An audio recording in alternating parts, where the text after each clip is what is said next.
Hello दोस्तों, नमस्कार। आइए, पैसा लगा हुआ वीडियो में आप लोग का खूब खूब स्वागत है। ठीक है, चलिए। तो अभी सबसे पहले एक बार यूएस मार्केट पे नज़र मारें कि ट्रम्प ससुरा कौन चीज़ कर रहा है, तो उसका मार्केट वैसा ही करेगा। 0.5% डाउन है और यहाँ पर ही नेस्डेक साइडवेज है, S&P 500 बस साइडवेज है, रसल 2000 साइडवेज है। अच्छी तेज़ी के बाद थोड़ा साइडवेज होना भी अच्छा होता है ना। और आज ऐसे भी मून 100 पे आप जानते ही हैं। ठीक है, कोई बात नहीं, बहुत बढ़िया।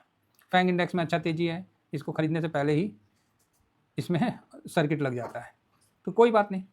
आगे बढ़ते हैं, ब्रेंट को देखते हैं और यहाँ से एक व्यू निकल के आएगा। अरे भाई साहब, ब्रेंट फिर 97 है। चलो ठीक है, जो भी हो रहा होगा वो अलग बात है, बाद में देख लेंगे।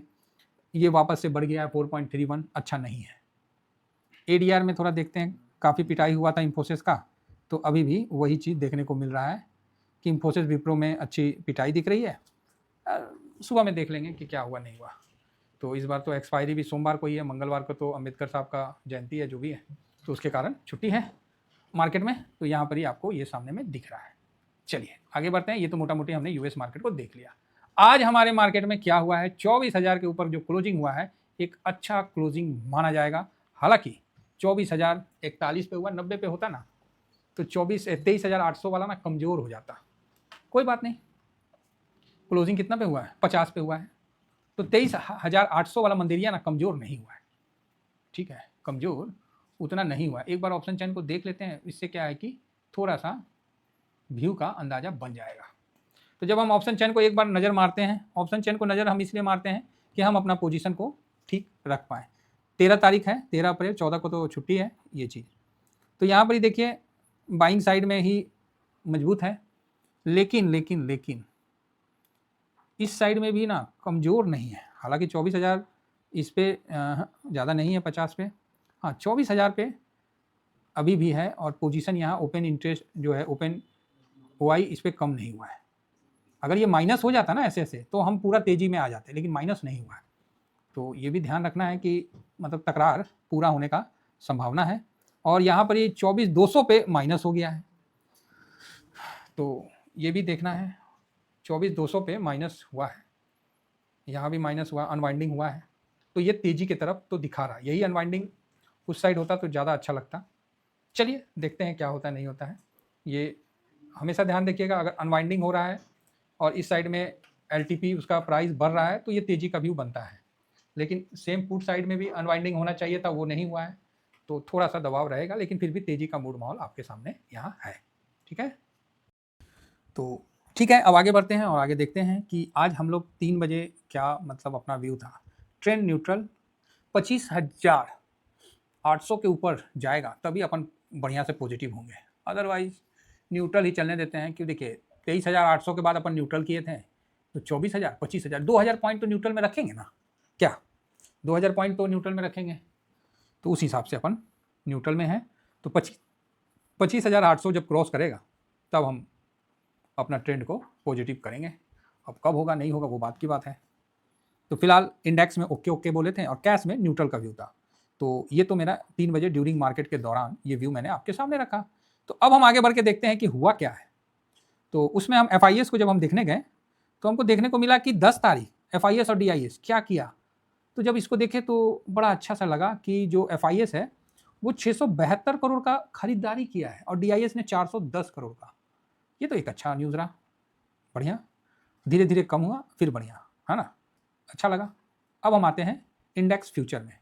हम मैंने आप लोगों को यही चीज़ बताया था कि पहली खरीदारी, अगर आप खरीदारी की तरफ बढ़ोगे तो खरीदारी जो है वो सबसे पहले इंडेक्स में होगा, उसके बाद फ्यूचर में होगा, कैश में लास्ट में होता है।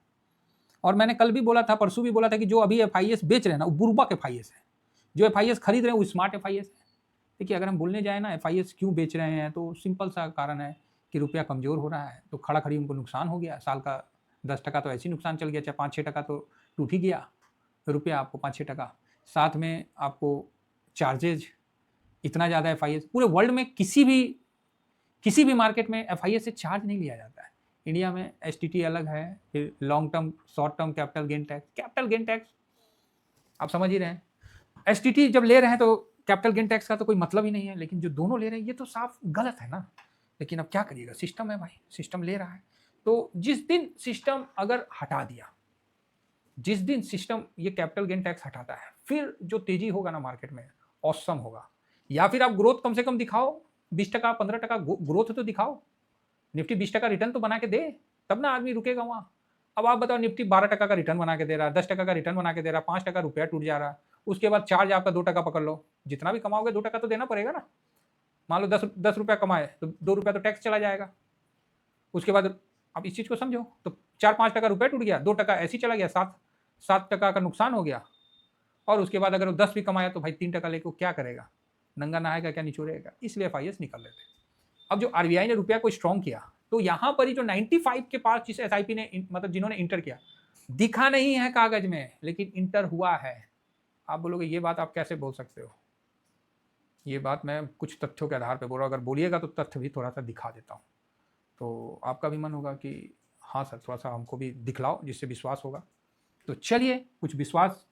आपको क्या लगता है कि इस मार्केट में जो FIS का डाटा और DIS का डाटा जो दिखता है, इसके अलावा भी कई हिडन डाटा होते हैं, समझ गए। आप बोलोगे नहीं नहीं समझे, तो नहीं समझे तो हम समझा देते हैं। मान लीजिए आज ही का पकड़ लीजिए, ठीक, आज का, ज़्यादा पुराना नहीं पकड़ते हैं, आज ही का देख लेते हैं और सब NSE के ही दिखेगा।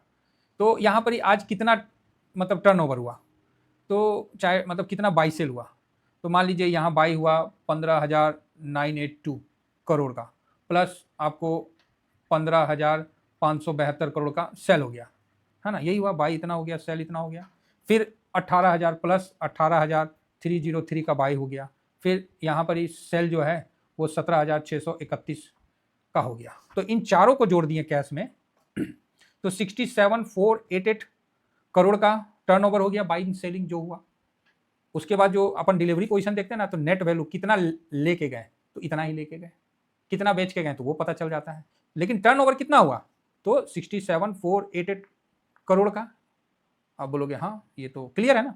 अब इसी डाटा में आपको कहीं और नहीं जाना है, आप यहीं देख लीजिए, ये सब चीज़ ज़्यादा लोग कोई बताएंगे नहीं एक मैं अनुमान बताता हूँ कि अब इसमें कई आपके क्वेश्चन आएंगे, कई आपके उसमें बहुत कुछ उत्पन्न होगा, डाउट उत्पन्न होगा। हम इस चीज़ को समझ रहे हैं, इसीलिए हम ज़्यादा डिटेल से नहीं बताएंगे, थोड़ा सा ही हम आपको खाली हल्का सा इशारा बता देते हैं कि ये जो है पूरा टर्नओवर आपको सामने रखा हुआ है, जिसमें आपको डेट मार्केट में, फिर कमोडिटी में, फिर आपको जो भी है इंटरेस्ट रेट फ्यूचर करेंसी में, और इक्विटी डेरिवेटिव्स में, और इक्विटी में। तो हम इक्विटी डेरिवेटिव्स को नहीं देखते हैं, ठीक है, इसको छोड़ देते हैं, हम सिर्फ इसी को पकड़ लेते हैं, इक्विटीज़ को, क्योंकि कैश का हुआ है कम। तो यहाँ कितना का हुआ है वैल्यू ट्रेड, 1,31,731, है ना। तो इसमें आप माइनस कर दीजिए इतना को, ठीक है। तो आप बोलोगे अच्छा ये क्या हो रहा है सर, अरे आप समझिए बात को, जब आप इसको माइनस करिएगा ना, तो इसमें फिर भी आपको 64,243 CR का डिफरेंस निकल के आ जाएगा। बात समझ में आ रही है। तो इसके अलावा भी FIS DIS के डाटा के अलावा भी बहुत ऐसे हिडन डाटा होते हैं जिसको आप देख नहीं सकते, समझ नहीं सकते। उसको समझना है फिर उसके लिए एक अलग लेवल में आपको जाना पड़ता है, और वो सबके बस की बात नहीं है। देखिए इंटरेस्ट बहुत है, लेकिन इतना समझाएगा कौन। आपको बता दिए, आप इसके बारे में क्या डिटेल निकाल सकते हैं निकालिए, आपको तो हम रास्ता दिखा दिए, बताइए हमको भी निकाल के व्हाट्सअप करिए, लेकिन कुछ ऐसा करिए जिससे अच्छा लगे, खामोखा वाली बात नहीं। अब ये भी समस्या है कि आपको क्या मालूम कि खामोखा कौन सा है और कुछ काम का कौन सा है, खामोखा कौन सा है, काम का कौन सा है। मैं एक बार आपको फिर से बताता हूं, किताब हो या फिर लिखा हुआ कोई सेंटेंस हो, या फिर अभी के समय में AI हो, ये आपको ना डरा सकता है ना आपको बुलिश कर सकता है। बात समझ में आ रही है। तो आप बोलोगे हाँ, आपको डराएगा तो कोई इंसान ही डराएगा, और आपका हिम्मत बढ़ाएगा तो कोई इंसान ही बढ़ाएगा। कोई किताब, कोई डाटा, कुछ देख के अगर आप डर जाओ और मोटिवेट हो जाओ, तब तो आप नेक्स्ट लेवल में पहुंच चुके हो। पॉसिबल नहीं है, कोई डाटा आपको डरा नहीं सकता है। उसको एक्सप्लेन करने वाला ये निर्धारित करता है अपने एक्सपीरियंस के आधार पर कि कौन सा डाटा कब डरने वाला है और कब नहीं डरने वाला है। बाकी जो पुराने लोग हैं, शायद आज से पहले ये चीज़ मैंने आपसे डिस्कस नहीं किया है, नए लोग हैं, करिए, R&D करिए, देखिए, समझिए। हम तो इशारा बता सकते हैं, क्योंकि करने के बाद ना बहुत कुछ झेलना भी पड़ता है। आइए, तो यहां आप ये समझ के चलिए कि ये जो डाटा निकल के आया है, ये जो डाटा आपके सामने निकल के आया है, एकदम परफेक्ट, मजबूत, स्ट्रॉन्ग डाटा के तौर पे आया है। समझ गए? जबरदस्त बोल दिया जाए ना तो उसमें भी कोई गुनाह नहीं है, एकदम मतलब बढ़िया अगर बोला जाए तो उसमें भी कोई गुनाह नहीं है। 4,482 CR का बाई किया है FIS ने, बहुत अच्छा है, फर्स्ट बाइंग है। जब भी ऐसा बाइंग आता है, होल्ड कर जाना है, पोजीशन में बुक किए हैं, आगे पीछे पोजीशन बना लेना है।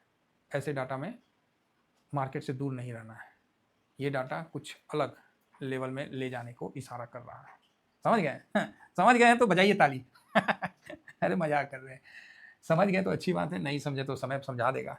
22,000 पे बोल्डली मैंने एक वीडियो बनाया जो प्राइवेट में रखा था। मैं जानता था कि उसको मैं पब्लिक भी बना सकता था, लेकिन कद्र नहीं होता। तो कुछ पैसे लेके आपको मैंने बहुत अच्छा चीज़ दिया, और उस पैसे का कितना 31 ऐसी कुछ था ना, मैं 33 ऐसी होगा या 39 रुपये ऐसी कुछ होगा, उसका आप कम से कम, बोलना नहीं चाहिए, कम से कम आप नहीं भी तो उस 100 गुना नहीं 1000 गुना भी बना लिए होंगे, ये मेरा विश्वास है। वो मैं चाहता तो मुझे कोई फर्क नहीं पड़ता, और मैंने शॉर्ट स्विंग में फ्री में भी दिया, मैं जानबूझ के उसमें दिया कि वही लोग, देखिए ब्रह्मास्त्र तो भगवान परशुराम चाहते तो किसी को भी दे देते, लेकिन ब्रह्मास्त्र किसी को क्यों नहीं दिए? उसको पहले परखें, समझें, लोड ले पाएगा कि नहीं ले पाएगा, है ना। सब कुछ करने के बाद अर्जुन को मिला, ठीक है, कर्ण को और अश्वत्थामा को, मतलब समझ रहे ना। तो ये चीज समझना पड़ता है। अब आप बोलोगे सर बता दो, हाँ बता देते हैं, इतना साल हम मेहनत किए हैं, और आप क्या बोलिएगा, हमको बता दीजिए। बहुत आप आए हैं, हम आपको बता देंगे। हम बता भी देंगे तो आप क्या कर दीजिएगा? अभी तक जितना चीज बताया है, कौन चीज में आपने बहुत बड़ा कद्दू में तीर मार दिया? समझिए मेरी बात को। हर चीज इतने आसानी से मिल जाए ना तो फिर आनंद नहीं आता। बता दिया रास्ता, ढूंढ लो साहब। हो सकता है आप मेरे से बेटर ढूंढ लो, बाकी तो आपको यूट्यूब पे तो बड़े लोग हैं, बड़े बड़े लोग हैं। हम तो आधार कार्ड रजिस्टर आदमी हैं, सेबी रजिस्टर नहीं है भाई। हम अगेन बोल रहे हैं, हम लोग आधार कार्ड वाले आदमी हैं। यहाँ डाटा से इंपॉर्टेंट नहीं है, उस डाटा को अगर आपने अपने जीवन में उतारा है, आपने उससे बेनिफिट लिया है, और जाके रसगुल्ला खाया है, गुलाब जामुन खाया है, तो उसका आपको एक फील है। समझ रहे हैं? आपने उस डाटा को जिया है, उस पल को जिया है, और जिस लोगों ने उस पल को जिया है ना, आजीवन वो पल उसका हो जाता है। इस चीज को समझिए, डाटा इंपॉर्टेंट नहीं है, उस डाटा के साथ आपने समय निकाला कि नहीं निकाला। आज 22,190-87 जो भी था, उस समय आपको कितना कॉन्फिडेंस मेरे तरफ से मिला। भाई डरो मत, यहां आपको मैंने खुल के दिखाया, बड़ी बड़ी लॉट खरीद के दिखाया। एमओ निफ्टी 500 में देखिए, मारा खटाक से, आप लोगों के सामने किया। जिसने उस चीज को समझा, आप मुझे मत समझो ना, डाटा को समझो, या तो फिर मुझे समझ लो, डाटा को छोड़ दो। दोनों को समझ लेते हैं तो बहुत अच्छी बात है। चलिए, विषय से हम फिर भटक जाते हैं, और बोलने बोलने में ही बहुत कुछ निकल जाता है, इसीलिए हम अपने आप को कंट्रोल करते हैं और आते हैं। नहीं तो कई लोग बोलेंगे सर आप बकवास करते हो। अरे ठीक है यार, हर चीज़ सोचते हो कि पॉइंट टू पॉइंट हम बोल दें और आप उसका बेनिफिट ले लोगे, नहीं ले पाओगे। आप लिख लो, नहीं ले पाओगे। आपको विष्णु भगवान भी आ जाएंगे ना अवतरित होकर, बोलेंगे हाँ कर लो, आप नहीं करोगे, क्योंकि आपको डाउट उत्पन्न हो जाएगा। और हम लोग कौन है? हम लोग तो आधार कार्ड वाले आदमी हैं। तो फिलहाल आइए पॉइंट पे चलते हैं। फिलहाल FIS ने 1.5% की खरीदारी किया है, 3438 करोड़, 3438 करोड़ का बाइंग, कोई कमजोर बाइंग नहीं है, जबरदस्त बाइंग है। और DIS ने भी यहाँ पर हल्का सा बिकवाली किया, वो ठीक है, कोई खराब नहीं है। पब्लिक, कल मैंने बोला ना कि पब्लिक का लगता कि टॉप बन गया, 76 था, आज उसने अच्छा बेच दिया। सही है, सही है भाई। और प्रो ने बिल्कुल न्यूट्रल का व्यू था और न्यूट्रल ही रहा। तो ये डाटा किसी भी एंगल से खराब नहीं है। ये डाटा मतलब समझिए तो FIS के लिए बॉटम अप बना है। जो बॉटम आपके लिए 2000 पॉइंट नीचे था, FIS के लिए बॉटम अप बना है। अब जो तेजी होगा वो काफ़ी रौनक वाला तेजी होगा। अभी भी किसी को लग रहा है कि वापस गिर के 22,000 आएगा या ऐसा वैसा, बाकी अभी भी समझौता नहीं हुआ है, क्लियर नहीं हुआ है। तो चलिए देखते हैं, अगर आएगा तो यही ना आएगा, शेयर है ना बाजार में आएगा। कि मेरे दिमाग में अलग से आ जाएगा। लोग क्या करते हैं, दिमाग में पहले इतना मंदी ले लेते हैं, पैसा लगेबे नहीं करते हैं। अब ऊपर आ गया तो मुंह ताकेंगे, अब क्या करे सर, अब बताइए, अब बताइए। आज 10 दिन पहले से बोले तो उस समय कहाँ थे? अब प्रॉफिट बुकिंग हम लोग कर रहे हैं और लॉन्ग टर्म वाला होल्ड में रखे हैं। आप लोगों को क्लियर बोला हूं ना, जो नीचे में बाइंग हुआ है, जो नीचे का है उसको होल्ड कर जाइए ना, बाकी सेकेंड लॉट बुक करिए। अगर किसी जगह नीचे वाला ही बुक कर लेते तो फिर लगा दीजिए, सिंपल है। अरे कहीं ना कहीं तो निकालिएगा ना। आप सोचिएगा कि पूरा शेयर मार्केट ही लपेट के ले आए घर में, पॉसिबल नहीं है। जितना भूख है उतना ही लीजिए, ज्यादा लीजिएगा तो दूसरे का आप प्रॉफिट मार लीजिएगा, दूसरे का अनाज ले लीजिएगा, फिर आपको डायबिटीज हो जाएगा, पेट फूल जाएगा। चलिए, आशा करता हूँ कि व्यू आप लोगों को पसंद आया होगा। इस व्यू में हो सकता है कि मैंने कुछ ज़्यादा ही बोल दिया होगा, तो इग्नोर करिएगा, है ना। ऐसे भी बहुत चीज़ इग्नोर कर देते हैं आप लोग। बाकी सर अपना टेलीग्राम है, टेलीग्राम जरूर ज्वाइन करके रखिए। एनर्जी सेक्टर पर भी वीडियो बनाया हूँ, विजिट करिए। उम्मीद तो है कि एवरेज रिटर्न का अगर ज़्यादा दे दिया तो बहुत बढ़िया है। बाकी आईटी में आपको मैंने बता ही दिया है, और उसके ऊपर मैंने बड़ा अच्छा से 5 ETF जो कि ब्रॉडर मार्केट को कवर करता है, इसको बनाया, जरूर देखिए। ठीक है, फिलहाल इतना ही कहकर अपने वाणी को विराम देता हूँ और अपना जय हिंद, जय भारत।